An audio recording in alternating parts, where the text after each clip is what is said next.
कहानी की शुरुआत आज से कई 100 साल बाद होती है, जब इंसानों ने धरती का इतना बुरा हाल कर दिया था कि अब वो रहने लायक नहीं बची थी और ये हिसाब लगाया गया था कि आने वाले 70 साल के अंदर धरती तबाह हो जाएगी। इसीलिए इंसानों ने आर्क 1 नाम की एक स्पेसशिप बनाई, जिसके अंदर कुछ लोगों को प्रॉक्सिमा बी नाम के एक दूसरे प्लैनेट पर भेजा जा रहा था। शुरुआत में तो ये मिशन बिल्कुल सही चला, लेकिन कुछ समय बाद शिप में कुछ गड़बड़ी आ गई, जिस वजह से एक लोहे का बीम नीचे पड़े एक पॉड पर गिर गया, जिसमें लेफ्टिनेंट शैरन नाम की एक महिला सो रही थी। और जैसे ही शैरन की आंख खुली तो उसने तुरंत ही हालात को समझते हुए अपने बाकी साथियों को उठाना शुरू कर दिया और साथ ही उसने इस हादसे के बारे में लेफ्टिनेंट स्पेंसर को बताया, जिसके बाद वो दोनों सभी लोगों को बाहर निकालने में लग गए। सभी लोग फटाफट अपने अपने हेलमेट्स पहन रहे थे कि तभी ब्रेंट नाम के एक आदमी ने देखा कि एक लोहे का बीम कैप्टन के पॉड के ऊपर पड़ा हुआ था, जिस वजह से उन्हें उठाना मुश्किल था और इसीलिए वो इस बीम को हटाने में लग गया। और जब शैरन की नजर उस पर पड़ी तो उसने सबसे पहले तो ब्रेंट को उसका हेलमेट पहनाया, जिसके बाद वो ब्रेंट को वहां से बाहर ले आई, क्योंकि वो जानती थी कि वो लोग किसी भी हाल में अब कैप्टन को बाहर नहीं निकाल पाएंगे। एक सुरक्षित जगह पर पहुंचने के बाद सभी लोगों ने अपने हेलमेट उतार दिए, जिसके बाद शैरन और स्पेंसर ने इस हादसे की खबर कमांडिंग ऑफिसर को देने का फैसला किया। पर जब वो दोनों उसके कमरे के पास पहुंचे तो उन्होंने देखा कि उनकी स्पेसशिप का एक पूरा हिस्सा गायब हो चुका था। कमांडिंग ऑफिसर के गायब हो जाने के बाद शैरन ने ये जिम्मेदारी खुद अपने कंधों पर उठाने का फैसला किया, जिसके बाद सबसे पहले उसने सभी लोगों की एक मीटिंग बुलाई। असल में उनकी स्पेसशिप आर्क 1 में एक अनजान दिक्कत आ गई थी, जिसके चलते उनका एक पूरा हिस्सा टूटकर अलग हो गया था और इसी वजह से वो सभी लोग तय किए गए समय से 1 साल पहले ही उठ गए। असल में शैरन और उसके सभी साथी प्रॉक्सिमा बी नाम के एक प्लैनेट पर जा रहे थे, लेकिन अब सीमित खाने और पानी की वजह से उन सभी को हर एक चीज का ध्यान रखना था। पर शैरन को भरोसा था कि वो लोग अपने मिशन में जरूर कामयाब होंगे, क्योंकि वो धरती पर मौजूद लोगों की आखिरी उम्मीद थे। मीटिंग के बाद एग्नेस नाम के एक लड़के ने शैरन को आइडिया दिया कि वो स्पेसशिप के अंदर सब्जियां उगा सकते हैं। शैरन को ये आइडिया बहुत पसंद आया और उसने तुरंत ही पावर को उस सेक्शन में भेजने का आदेश दे दिया। पर जब स्पेंसर को इस बारे में पता चला तो वो बिल्कुल भी खुश नहीं था और उसने शैरन को इतने बड़े फैसले लेने से पहले उसके साथ डिस्कस करने को कहा, क्योंकि इस बात की कोई गारंटी नहीं है कि एक्चुअली में फसल उगेगी या नहीं। उसकी पूरी बात सुनने के बाद शैरन ने सबसे पहले तो अपनी गलती के लिए उससे माफी मांगी और साथ ही उसने स्पेंसर को चेतावनी दी कि अगली बार सबके सामने बगावत करने से पहले 2 बार सोच लेना। इसके बाद इस चीज पर फैसला लेने के लिए एक बोर्ड मीटिंग बुलाई गई, जिसमें सभी लोगों ने शैरन के प्लान के साथ जाने का फैसला किया। पर तभी अचानक से जहाज में ऑक्सीजन सप्लाई तेजी से गिरने लगी और इस दिक्कत को सही करने के लिए शिप के लाइफ सपोर्ट ऑफिसर जैस्पर को बुलाया गया, लेकिन जैस्पर कहीं भी दिखाई नहीं दे रहा था। इसलिए सभी क्रू मेंबर्स ने वापस अपने हेलमेट्स पहनने शुरू कर दिए। लेकिन उधर डोरान बेलौर नाम का एक आदमी बिना हेलमेट के मेडिकल रूम में फंसा हुआ था। पर तभी खुशकिस्मती से उसे एक ऑक्सीजन सिलेंडर मिल गया, जिसे पहनकर वो बाहर निकलने का रास्ता ढूंढने लगा। उधर सिक्योरिटी हेड फेलिक्स ने आखिरकार जैस्पर को ढूंढ लिया, जिसके बाद उसे डेक पर मदद करने के लिए लाया गया। पर इस दिक्कत को सही करने की बजाय जैस्पर ने एक ऐसा खुलासा किया जिसने सभी को हैरान कर दिया। जैस्पर के मुताबिक वो असली जैस्पर था ही नहीं, बल्कि वो कुछ ऑफिसर्स को पैसे खिलाकर इस मिशन पर आया था। असल में साइंटिस्ट के मुताबिक धरती के पास अब सिर्फ 70 साल ही बचे थे, पर जैस्पर को उनकी इन बातों पर भरोसा नहीं था और उसे लगता था कि शायद धरती पहले ही खत्म हो जाएगी। इसीलिए वो किसी भी हालत में इस मिशन का हिस्सा बनना चाहता था। ये सुनकर शैरन को बहुत गुस्सा आया और उसने तुरंत ही जैस्पर को अरेस्ट करने का आदेश दे दिया, जिसके बाद उसने अलग अलग फील्ड्स के एक्सपर्ट्स को बुलाया ताकि वो लोग मिलकर इस परेशानी से बाहर निकल सकें। उधर बेलौर ने भी किसी तरह से दरवाजे को खोलकर अपने साथ साथ कई सारे लोगों की जान बचाई जो जल्द ही मरने वाले थे। इधर एलिसिया नाम की एक लड़की मेन प्रॉब्लम को ढूंढने की कोशिश कर रही थी और उधर स्पेंसर और एक दूसरे आदमी को शिप के बाहर जाकर जांच करने का काम दिया गया, जहां उन्हें लीकेज मिली, जिसे ठीक करने के बाद उन सभी की जान खतरे से बाहर थी। एलिसिया के शानदार काम की वजह से उसे लाइफ सपोर्ट के चीफ के तौर पर प्रमोट कर दिया गया, पर उसकी लाख कोशिशों के बावजूद भी 6 लोग मारे गए थे। थोड़ी देर बाद शैरन जैस्पर से मिलने गई, जहां उसने जैस्पर को चेतावनी दी कि शायद उसे इस झूठ के बदले में मौत मिलनी चाहिए, जिस पर जैस्पर का कहना था कि वो अकेला झूठ बोलकर शिप पर नहीं आया और उस जैसे और कई सारे लोग मौजूद हैं यहाँ पर। ये सुनकर शैरन बहुत हैरान थी और वो चुपचाप वहां से चली गई। थोड़ी देर बाद जैस्पर की सजा तय करने के लिए एक मीटिंग बुलाई गई, जिसमें एक बार उसकी बात भी सुनने का फैसला लिया गया। पर जब वो लोग उससे मिलने पहुंचे तो उन्होंने देखा कि किसी ने जैस्पर का गला काटकर उसे पहले ही मार दिया था। अगले दिन जब स्पेंसर और उसका साथी बाहर से शिप की मरम्मत कर रहे थे, तभी अचानक काफी सारा मलबा आकर उनसे टकरा गया, जिसमें स्पेंसर को तो सिर्फ थोड़ी चोट आई पर उसके साथी ने अपनी जान गंवा दी। इसके बाद जब स्पेंसर वापस आया तो उसे शिप में कई सारी शक भरी बातें सुनाई दे रही थी, जैसे उनका 1 साल जल्दी उठना, कमांडिंग ऑफिसर का गायब होना और अब जैस्पर का कत्ल।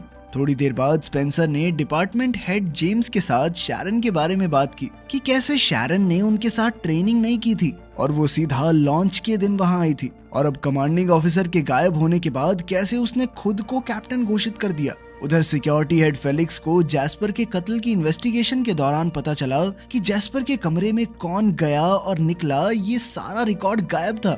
थोड़ी देर बाद अचानक एग्नेस के फार्म में एक पानी की पाइप फट गई, जिसके बाद उन लोगों के पास सिर्फ 3 दिन का पानी बचा था। इस सब के बाद जब एग्नेस पानी साफ कर रहा था, तभी उसकी नजर वहां मौजूद एक ब्लेड पर पड़ी, और अब एग्नेस और अलीसिया को ये लग रहा था कि शायद कातिल ने जैस्पर का गला काटने के बाद ये ब्लेड पानी की पाइप में डाल दिया था, जिसकी वजह से अब ये पाइप फट गई।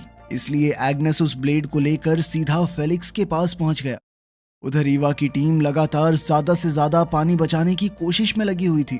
अगले दिन जेम्स शिप की बाहर से जांच कर रहा था और स्पेंसर अंदर से उसे देख रहा था। अपनी जांच के दौरान जेम्स को शिप पर कुछ डायमंड जैसी दिखने वाली चीजें मिली, और जैसे ही उसने उस चीज को अपने हाथ में लिया तो अचानक उसके ग्लव्स पिघलने लग गए और वो तुरंत अंदर की तरफ भागा, जहां डॉक्टर संजीवनी ने उसकी मरहम पट्टी की। उधर ईवा इस बात से परेशान थी कि वाटर टैंक्स जरूरी प्रेशर तक नहीं पहुंच पा रहे। तभी ईवा ने एक अर्जेंट मीटिंग बुलाकर सभी को बताया कि अब उनके पास सिर्फ 4 ही दिन का पानी बचा है, और अगर सबने थोड़ा थोड़ा भी पिया तो भी 8-10 दिन से ज्यादा नहीं चलेगा। जिसके बाद सभी लोग काफी ज्यादा डर गए। अब उन्हें कुछ भी करके पानी का जुगाड़ करना होगा, और खुशकिस्मती से उन्हें जल्द ही अंतरिक्ष में एक ऐसा कॉमेट मिल गया जिसके अंदर काफी सारा पानी मौजूद था, और अब उन्हें कुछ भी करके इस कॉमेट से सारा पानी निकालना होगा। इसके बाद जेम्स को उस कॉमेट पर सही तरीके से लैंड करके पानी निकालने का काम दिया गया, और इसमें ईवा इस पूरे मिशन को मॉनिटर करने वाली थी, और उन दोनों का ये मिशन कामयाब भी रहा।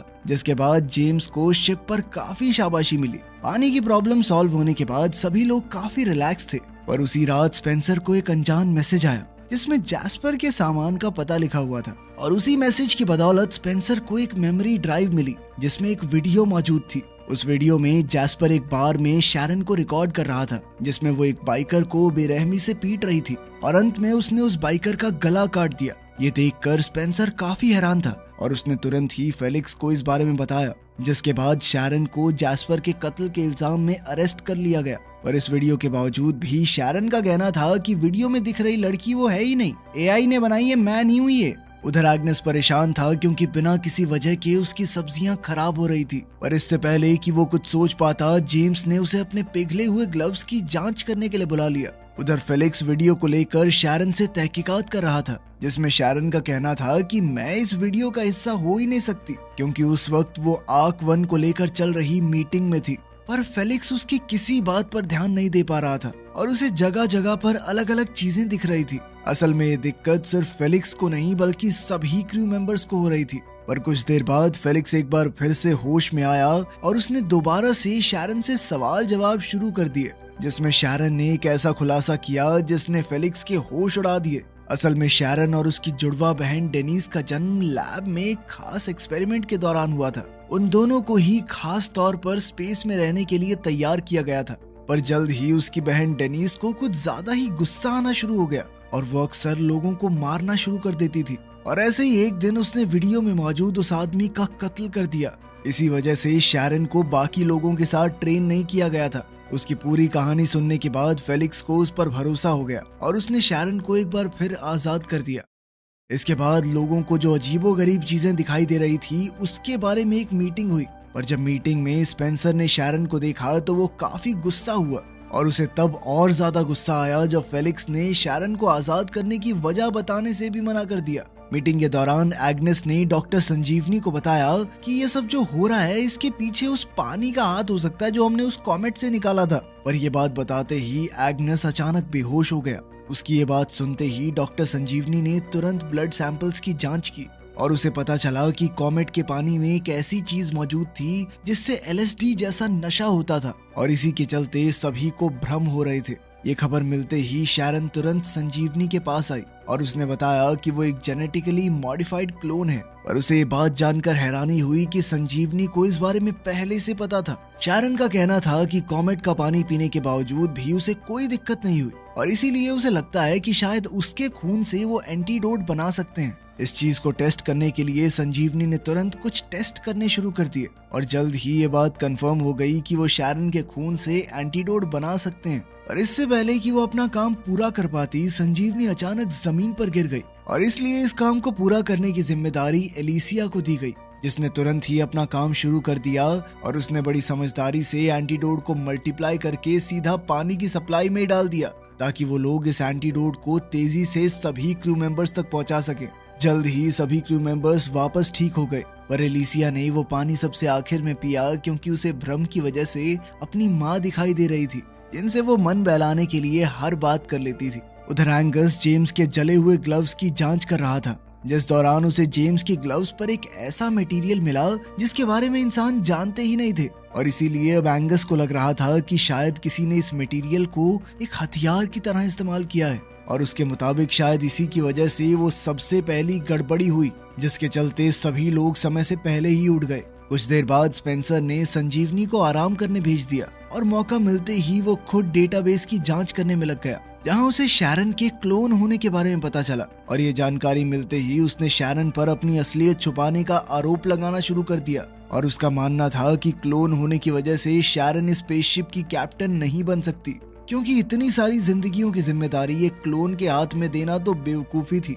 शैरन ने उसे समझाने की काफी कोशिश की, पर स्पेंसर इस मुद्दे को काउंसिल के पास ले गया, जहां उसने अपनी बात को साबित करने के लिए शैरन की बहन डेनिस की वीडियो का इस्तेमाल किया। और इसके बावजूद भी उसके अलावा काउंसिल का हर एक मेंबर शैरन के ही सपोर्ट में था और उन सभी का मानना था कि शैरन ने कई बार अपनी काबिलियत को साबित किया है। और इसके बाद तो शैरन को स्पेसशिप का ऑफिशियल कैप्टन घोषित कर दिया गया और ये जिम्मेदारी मिलते ही शैरन ने बिना समय बर्बाद किए सभी को उनका काम देना शुरू कर दिया।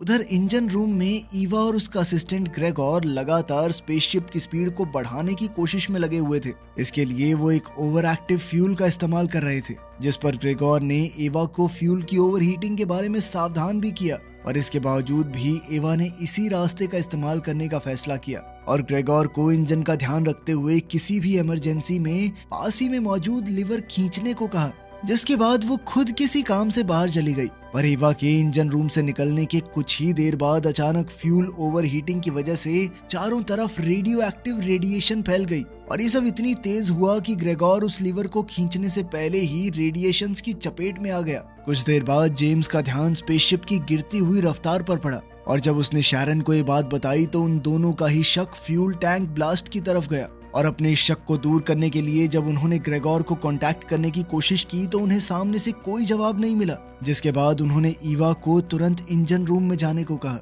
पर जब ईवा इंजन रूम में पहुंची तो उसने देखा कि रेडिएशंस की वजह से इंजन रूम के दरवाजे ऑटोमेटिकली लॉक हो चुके थे। ये देखते ही ईवा बहुत ज्यादा घबरा गई और उसने तुरंत ही ये जानकारी शैरन को दी, जिसके बाद सभी क्रू मेंबर्स रेडिएशन को न्यूट्रलाइज करने का तरीका ढूंढने में लग गए। उधर जैस्पर के खून की इन्वेस्टिगेशन के दौरान फेलिक्स को पता चला कि एलिसिया के टैबलेट से स्पेंसर को एक खुफिया मैसेज भेजा गया था, जिसमें जैस्पर के मेमोरी कार्ड की जानकारी थी। और जब एलिसिया से इस बारे में पूछा गया तो उसने बताया कि उसका टैबलेट कुछ देर के लिए बेलौर के पास था। ये जानकारी मिलते ही फेलिक्स बेलौर से पूछताछ करने के लिए गया, पर जैसे ही बेलौर को पकड़े जाने का एहसास हुआ तो उसने भागना शुरू कर दिया, पर आखिरकार फेलिक्स ने उसे दबोच ही लिया। जिसके बाद फेलिक्स, जेम्स और स्पेंसर उसे पूछताछ के लिए ले आए, जहां उसने कबूल कर लिया कि उसी ने जैस्पर का खून किया था और उसने जैस्पर को इसलिए मारा क्योंकि वो भी घूस देकर यहाँ आया था और वो नहीं चाहता था कि जैस्पर उसके बारे में सबको बता दे। उधर ईवा की टीम एक अलग ही मुसीबत में थी। असल में टीम के कुछ मेंबर्स ऑटो लॉक की वजह से रेडियो एक्टिव जोन में ही फंस गए थे और बढ़ती रेडिएशन की वजह से उन सबकी जान खतरे में थी और इससे बचने का सिर्फ एक ही रास्ता था कि कोई इंसान इंजन रूम में जाकर उस लीवर को नीचे करके इंजन को बंद कर दे,